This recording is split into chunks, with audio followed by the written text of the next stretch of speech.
What's going on, guys? This is Sneaker Professor. I'm back, and today we have the Kobe 6 Dodgers, which were extremely limited, but I was able to get my hands on a pair to show you guys. And these released Friday, May 30th, and they released just to limited stores. A couple places had raffles for them, but these were extremely limited. A lot of stores didn't even get sizes 12 or 13, but I'm here to show you guys these. So just like the typical Kobe's we've been seeing, we have the typical box with the black and gold, the snake kind of print for that Mamba for Kobe, and then your pull tab, size tag, all that. Same type of paper like I showed you guys in the last video. Two sets of paper. You got the black and gold, and then you've got the regular white paper, and then you've got the sneaker. So here you guys got the shoe. It's basically all blue. It honestly, a lot of people said these are kind of better than the What the Kobe's, but after seeing them both in person, I'm putting the What the Kobe's over these in my opinion. But these do have cool subtle differences and stuff. Like the Kobe 6 model is really good. A lot of people still like that. I don't think these are better than the Grinches or the reverse Grinches, but these are pretty nice. But I wouldn't pay the resale tag for these personally. But it is a generally overall nice shoe, and it is limited, which is going to drive hype even more crazy and stuff. And it is a nice colorway. But you've got your all blue shoe, and you've got your regular kind of like breathing room on the tongue and stuff. It's very light. These are amazing to hoop in. I would say the Kobe 6 and Kobe 8 might be up there for the two top 5 best sneakers ever to hoop in, along with maybe the Sabrinas, even the Sabrina 2s. And then you've obviously got your extra white laces in case you want to swap them out.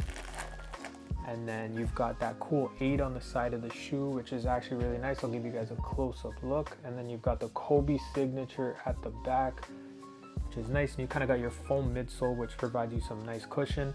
And you've got a carbon fiber shank at the bottom and kind of the side of the shoe. And the outsole, you've got Kobe's logo with your traction pods all in blue.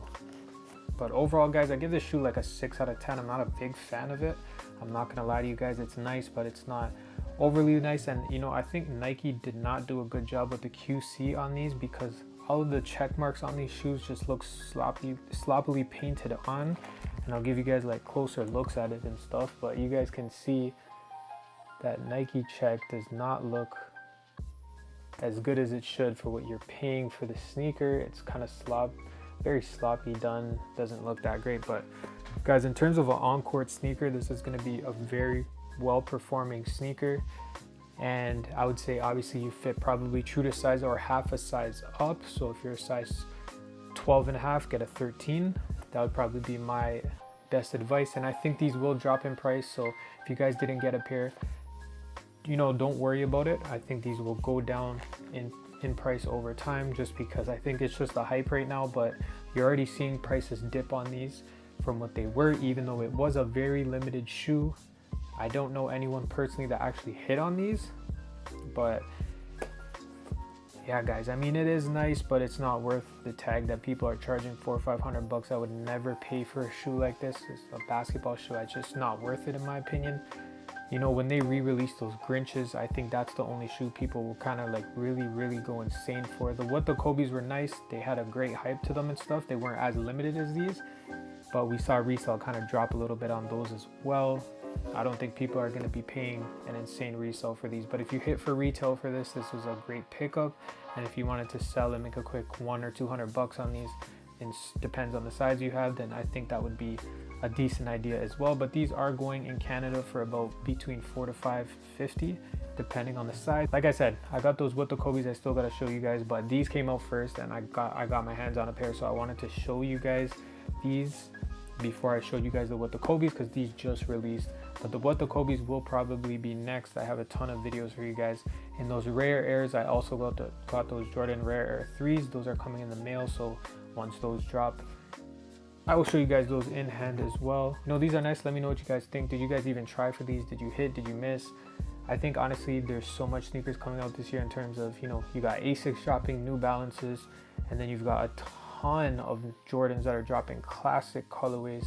And we've got obviously Kobe's releasing, the new Sabrinas that are releasing, foam posits. We've got just about everything releasing this year, so it's kind of hard. Like, are people really gonna pay the resale tag for a lot of sneakers like this? It's a basketball shoe, and honestly, a lot of people like those new Sabrinas.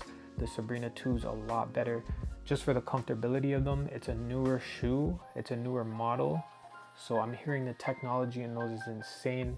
On-court performance and everything is amazing on those. So are people really going to spend the money on these when you could just get a pair of Sabrina 2s that might even be nicer than this? And honestly, if you're going to spend the tag on a shoe, if you want to spend $400 or $500 on a sneaker, there's better than you can get than this, in my opinion, unless you're a diehard Kobe fan. But like I said, the craftsmanship and the materials are pretty cheap on the shoe in general, so I don't see why anyone would want to spend that much on a sneaker like this. It just feels, in my opinion, you know, it's kind of poorly made. And like I said, the way they painted on the swoosh does not look good. It's very sloppy, it doesn't look right.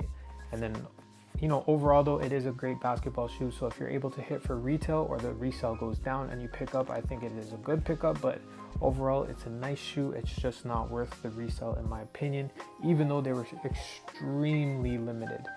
But there might be a restock on these.